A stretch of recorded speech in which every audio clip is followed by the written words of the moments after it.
तो फिर सबसे पहले हो गई है एक नए व्लॉग की शुरुआत। आप सभी को मेरा प्रणाम और एक बार फिर से आप सभी का स्वागत है हमारे नए व्लॉग में। उम्मीद है कि आप सभी एकदम स्वस्थ और मस्त होंगे। हम लोग भी एकदम बढ़िया हैं। हमारे खूबसूरत रायवाड़ा से आज के व्लॉग की शुरुआत हो गई है, जो कि आप डेली देखते हैं। लेकिन आज का व्लॉग कुछ खास होने वाला है। भी हम लोगों की डेली लाइफस्टाइल तो आप देखते ही हैं, हम कहाँ जाते हैं, क्या खाते हैं, क्या पीते हैं। लेकिन मुझे लगता है कि उससे भी इम्पोर्टेंट हमारे आसपास बहुत सारी चीज़ें हैं। और आजकल आप लोगों को पता ही है कि हर कोई ये माहौल देख रहा था। ऋषिकेश हरिद्वार वाले तो आजकल ये माहौल देख रहे थे कि कांवड़ियों का आना जाना, जय भोले।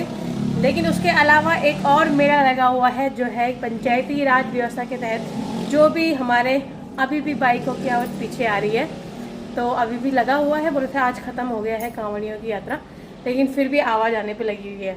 लेकिन मैं बता रही थी कि इसके अलावा एक दूसरा महत्वपूर्ण बिंदु जो है, मुझे लगता है कि एक जिसे लोग संविधान में हम लोग पढ़ते थे कि सत्ता का विकेंद्रीकरण। एक होता है केंद्रीकरण सेंट्रल लेवल पे, एक होता है विकेंद्रीकरण मतलब छोटे लेवल पे सत्ता पहुंचाना, जो कि पंचायती राज व्यवस्था के तहत छोटी जगहों पे प्रधान होता है, क्षेत्र पंचायत सदस्य होते हैं, जिला पंचायत सदस्य होते हैं। तो आजकल वो चुनाव जो चल रहे हैं, बहुत ही एक मेला वाला माहौल बना हुआ है। तो फिर इसमें सबसे इम्पोर्टेंट ये है कि हम जो लोग वोट देने वाले हैं, हम किस तरह से अपने जो उम्मीदवार हैं उनका चुनाव करें कि हमें किस आदमी को सही जगह पर पहुंचाना है और ये सत्ता किसके हाथ में देनी है। तो फिर आज हमारे साथ हैं यहाँ पे राजेश जुगलान जी। हम लोग रायवाड़ा से हैं, आप लोग जानते ही हैं। और यहाँ पर एक इतना बड़ा असमंजस है, लगभग 13 लोग उठे हुए हैं प्रधान पद के लिए। और ये आप लोगों को सबसे बड़ी प्रॉब्लम होगी, जो मेला लगा हुआ है, बहुत सारी चीज़ें हो रही होंगी। लेकिन जिस दिन आप वोट देने जाएंगे उस दिन आप लोगों को बहुत बड़ी प्रॉब्लम होने वाली है, किसको हम वोट दें। तो आज मैं आप लोगों की राह को आसान करने वाली हूँ, क्योंकि आप लोगों के सामने कुछ ऐसी बातें रखूंगी जिससे आप लोगों की राह आसान हो और आप लोगों को समझ में आए कि हमें किसको वोट देना है। वैसे तो आप लोग जानते हैं कि हम लोग रायवाड़ा से हैं, लेकिन अगर आप बहुत डीपली जाएंगे तो हमारे रायवाड़ा में 4 ग्राम सभाएं हैं, जहाँ पर कि अगर हमारी ग्राम सभा जो होगी हम वोट देंगे तो प्रतीत नगर ग्राम सभा के लिए देंगे। तो प्रतीत नगर ग्राम सभा से हमारे साथ आज हैं राजेश जुगलान जी, जिनकी बातचीत हम लोग आपसे कराने वाले हैं। तो फिर सबसे पहले नमस्कार आपको राजेश जुगलान जी।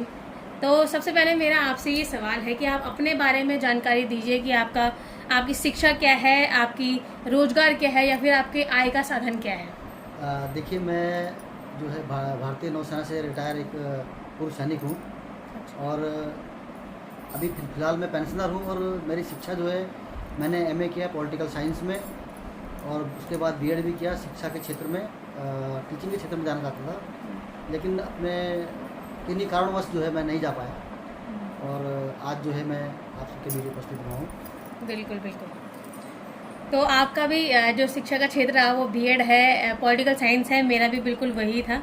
तो इसके बाद मैं आपको एक सवाल पूछना चाहती हूँ कि अगर आप जनता से वोट मांग रहे हैं तो जनता आपको वोट क्यों करे, मतलब अब तक की आपकी उपलब्धियाँ क्या है जिस कारण आप वोट मांग रहे हैं। देखिए, बहुत बढ़िया सवाल आपने मुझसे किया है कि आप जनता से वोट मांग रहे हैं, तो आप क्यों वोट मांगने जा रहे हैं। ये गांव जो है, मेरा गांव जो है, मैंने इस गांव में जन्म लिया है और जन्म से लेकर आज तक इस गांव की मैं दशा और दिशा दोनों देखते आया हूँ। अक्सर सुना करते थे कि विकास होता है, विकास होगा, लेकिन हमारे इस गाँव में पिछले कई वर्षों से विकास नहीं हुआ। और विकास क्यों नहीं हुआ? क्योंकि जनता ने जिस और अपना मत दिया, वो लोग उनकी उम्मीदों पे खरा नहीं उतर पाए। और मुझे भी बड़ी अपने पीड़ा हुई कि मेरे गांव की स्थिति की आज जो है ये बदतर हो गई है। पिछले 10 सालों में मैं सामाजिक कार्य से जुड़ा हुआ हूँ और मैंने अपने गांव के विकास के लिए, अपने गांव के प्रगति के लिए, अपने गांव को सक्षम बनाने के लिए जो है बहुत सारे कार्य धरातल पे किए हैं, सरकार के माध्यम से किए हैं, विभिन्न विभागों के माध्यम से करवाए हैं। और आज मैं उन कामों को धरातल पे मैं उतारने में सफल हुआ हूँ और मेरी कोशिश जो है वो काफ़ी हद तक कामयाब हुई है। आज मेरा कार्य धरातल पर दिखाई दे रहा है और अगर मैं जनता के बीच जा रहा हूँ वोट मांगने, तो मैं अपने प्रयासों से करवाए गए कामों के बेस पे उनसे वोट मांगने जा रहा हूँ, ना कि उनको कोई झूठे वादे या झूठे सपने दिखाने जा रहा हूँ। जो काम धरातल पर दिखाई दे रहे हैं उनके आधार पर वोट मांगने जा रहा हूँ। बिल्कुल बिल्कुल। तो मेरा एक सवाल है कि अगर आप जीत गए, जैसे मतलब कुछ हद तक मुझे लगता है असंभव है, लेकिन अगर जनता ने आपका साथ दिया, तो अगर आप जीत गए तो भविष्य में ग्राम प्रधान के तौर पर जो एक बोलते हैं ना, आपका लक्ष्य क्या है। देखिए, मुझे मेरी प्रतीत नगर की जनता पे बहुत भरोसा है और ये राजेश जुगलान कोई चुनाव नहीं लड़ रहा है। ये प्रतीत नगर में जो कार्य हुए, जो विकास कार्य हुए, वो चुनाव लड़ रहे हैं, जो काम है वो चुनाव लड़ रहा है। तो जो जनता अगर मुझे चुनती है, मुझे मौका देती है, तो मैं अपने गांव की जनता को भरोसा दिलाना चाहता हूँ, विश्वास दिलाना चाहता हूँ कि जीतने के बाद गांव के प्रत्येक नागरिक का सम्मान होगा, मातृशक्ति का सम्मान होगा, गांव में जितने भी कार्य होंगे सब में पारदर्शिता बरती जाएगी, गबन मुक्त, भ्रष्टाचार मुक्त पंचायत बनाई जाएगी। और उसके साथ ही जो गांव में ज़मीनें जो भूमाफियाओं ने कब्जाई हैं उनको कब्जा मुक्त करके सरकारी योजनाओं के लिए संरक्षित करने का प्रयास मेरे द्वारा किया जाएगा। इसके अलावा सरकार की जितनी भी योजनाएं होंगी आमजन से जुड़ी हुई, उनका लाभ घर घर तक पहुंचाने का संकल्प लेके मैं जो है जनता के बीच जाऊंगा। बिल्कुल, क्योंकि यहाँ पे जुगलान जी ने बताया कि उन्होंने पढ़ाई जो करी हुई है वो पॉलिटिकल साइंस से एमए है, बीएड है, तो मैं भी पॉलिटिकल साइंस से एमए हूँ और बीएड करती हूँ। तो जैसे जैसे पहले हम लोगों के मन में भी राजनीति को लेकर कुछ होता नहीं है, लेकिन जब हम गहराई से पढ़ाई करते हैं, जब हम राजनीति पढ़ते हैं तो पता चलता है कि इसमें पढ़ने लायक बहुत कुछ है, जानने लायक बहुत कुछ है। तो हमारे साथ जो आजकल देख रहे हैं, मैं कई लोगों को ऐसा देख रही हूँ जो केवल इस उद्देश्य से उठे हुए हैं कि हम इसका वोट काटें, या फिर किसी ने बोल दिया भाई तू भी उठ जाए यार, अपने यहाँ के वोट काटना है, अपने यहाँ के वोट काटना। कोई और जनता उनको वोट दे भी देती है, बजाय ये जाने कि यार इसने पढ़ाई लिखाई कितनी की है, इसे पंचायती राज व्यवस्था के बारे में क्या पता है। क्योंकि पंचायती राज व्यवस्था मुझे लगता है कि राजनीति विज्ञान में एक बहुत बड़ा टफ जो सिलेबस है, मतलब खुद पढ़ाई नहीं होती, बहुत ढंग से याद करना पड़ता है, उसकी नियम कानून शक्तियाँ, बड़ा मुश्किल होता है। तो मैं आपसे जानना चाहती हूँ कि आपको नहीं लगता कि चुनाव की प्रक्रिया थोड़ा कुछ अलग हो, या फिर उसमें ये भी देखा जाए कि आपको पंचायती राज व्यवस्था का कितना नॉलेज है? देखिए, जो पंचायती राज व्यवस्था है, हर व्यक्ति कहता है कि बनने के बाद हम उस व्यवस्था को समझेंगे, और वो उस व्यवस्था को समझने में उन्हें इतने उनका कार्यकाल निकल जाता है, लेकिन वो काम नहीं कर पाते हैं।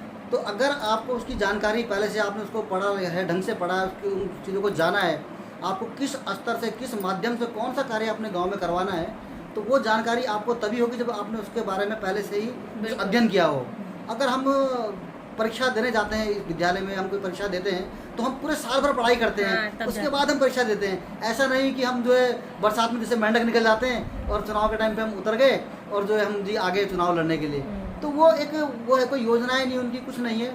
तो शिक्षा का बहुत महत्व है, और मैं तो ये कहूँगा कि अगर आदमी शिक्षित है, शिक्षित लिखने से काम नहीं चलेगा, उसको जो एक सामाजिक जानकारी होनी चाहिए, कौन सा कार्य किस स्तर से होना है, किस माध्यम से होना है, वो तभी संभव होगा जब आपने उस क्षेत्र में अध्ययन किया होगा, अपना को उस रूप में ढाला होगा। बिल्कुल बिल्कुल। तो फिर आपने अभी तक सुनी जुगलान जी की सारी बातें, मतलब मैं खुद भी ये सोचती हूँ कि लोग ऐसे लोगों को भी वोट दे देते हैं जिनको उनको पता है कि यार आपको वोट इस हिसाब से नहीं देना कि ये हमारा मोहल्ला है, ये मेरा पड़ोसी है, ये मेरा चाचा, ये मेरा ताऊ। आपको विकास स्तर भी, यार इसने कितनी पढ़ाई कर रखी है, पंचायती राज व्यवस्था के बारे में, उसके नियम कानून क्षेत्र उसको कितना पता है।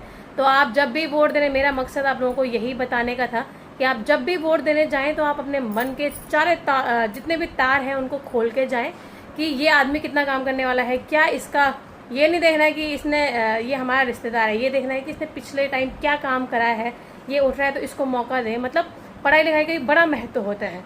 तो बहुत अच्छा लगा आपसे बात करके, बहुत बहुत धन्यवाद। आपके भविष्य के लिए बहुत सारी शुभकामनाएं कि आप पद पाएं और हमारा सबका, पूरे रायवाला का, प्रतिनगर का विकास करें।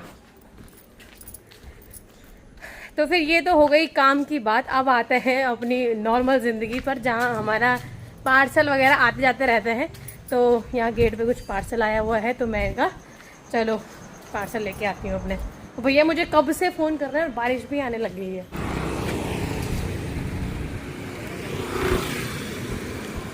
आराम से आराम से। वो कहते हैं ना आदमी का खाली दिमाग शैतान का घर होता है, तो ठीक उसी तरह से चीज़ों ने काम करा। आजकल वैसे मैं ऑनलाइन सामान लेती नहीं हूँ, लेकिन आजकल इतना दिक्कत हो गई है कि आजकल थोड़ा सा फ्री हूँ। बेडशीट भी नहीं बिछाई यहाँ पे, अभी मैंने निकाल दी है। तो एक ये इंस्टाग्राम से मंगाया उन्होंने, मुझे बोला ये 1850 रुपये का ये हो गया, एक ये है 1400 रुपये का, और एक ये है, ये भी 1850 का। पता नहीं क्या क्या चीज़ें, कपड़े ही होंगे मंगा रखे हैं, पता नहीं ये किस टाइम पे मंगाए, मैंने ध्यान भी नहीं है। अब मुझे ऐसा हो रहा कि ज़्यादा ही अच्छा होगा तभी रखूँगी, वरना वापस कर दूँगी। एक तो ये है, ये मैंने अभी खोला नहीं है, इसका कलर मुझे बहुत पसंद था, तो एक ये मंगाया है। एक ये है, दिखने अभी बाहर से तो ऐसा लग रहा, मैं अंजलि लोग देखेंगे तो बोलेंगे ये जंगलात वालों की तरह क्या फॉरेस्ट में नौकरी मिल रही क्या तुझे, पर पहन के सही लगेगा। कलर भी काफ़ी अच्छा है, ठीक है। जिस दिन पहनूंगी उस दिन बता देना कैसा लग रहा। अब निकला है तीसरा। अच्छा, इसके साथ चुन्नी भी थी क्या? ये देखिए, ये आया है बढ़िया सेट, इसके साथ ये चुन्नी है। तो चलिए फिर, खाना पीना हमारा हो गया है और समय हो चुका है आज के वीडियो को यहीं पे ख़त्म करने का। आज बहुत जल्दी कुछ मतलब ब्लॉग बना नहीं पाई, आप लोगों ने बहुत सारी बातें सुनी, लेकिन इसके अलावा ज़्यादा कुछ कवर नहीं कर पाई। लेकिन बहुत जल्दी जैसी एनर्जी आती है वैसी ब्लॉग बनाती हूँ आगे और। तो तब तक के लिए बाय बाय।